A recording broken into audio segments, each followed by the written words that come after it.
Gentlemen, welcome back to Vietnam. Tom Siegel, one of the great DPs working today. So we were very fortunate to get him. I began my career in documentary, and a lot of the documentaries I did were during some of the terrible wars in the 80s. Spike's film is not a documentary, but I think in that experience that I had doing documentaries has had a huge impact on the way we've been telling this story. Spike has always been somebody that loves to be very bold, experimental with lenses, film stocks, certain techniques. And I think for us, we were looking at ways to explore the idea of memory. I see him. I saw him die, man. When we tell their memories, we're telling it with them as older men. And what's interesting about that for me is that memory is not like a fixed thing that's somewhere in your mind and it gets replayed every now and then. Memory comes from all different parts of the mind, and it's put back together to recreate that memory for the person. And when you do that, to a certain degree, your memory is evolving. It's changing. It's becoming something different. And so I thought this was a fascinating way to sort of express that.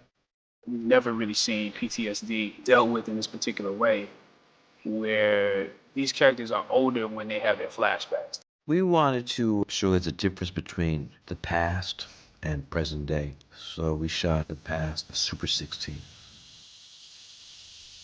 One of the avenues that we thought was really appropriate was to shoot it the way that you would have shot it if you were embedded with the Army in Vietnam in the 60s and the 70s.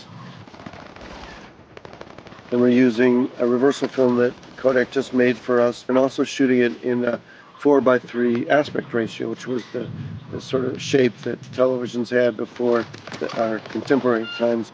The aspect ratio is something that Spike loves playing with, and we're certainly doing that in this film, where our characters begin their journey arriving in the urban part of Vietnam, and it's a widescreen 2:40 aspect ratio. They set out on their journey, and as soon as they get to the jungle and they hit the jungle, the film will open up. We'll go to 1:85, meaning the top and the bottom of the film will get larger. And that was really to sort of give a different feel to the jungle and to the journey that they make through the sort of more wild and dangerous parts of Vietnam. Dangerous, at least in terms of their modern journey. I would hope that watching the film, you have a new take on the Black experience in Vietnam, the notion of brotherhood and what it means to sort of come to terms with the mistakes and deviations you've had in your youth, and how to either rectify wrongs or be at peace with the things that you can't change.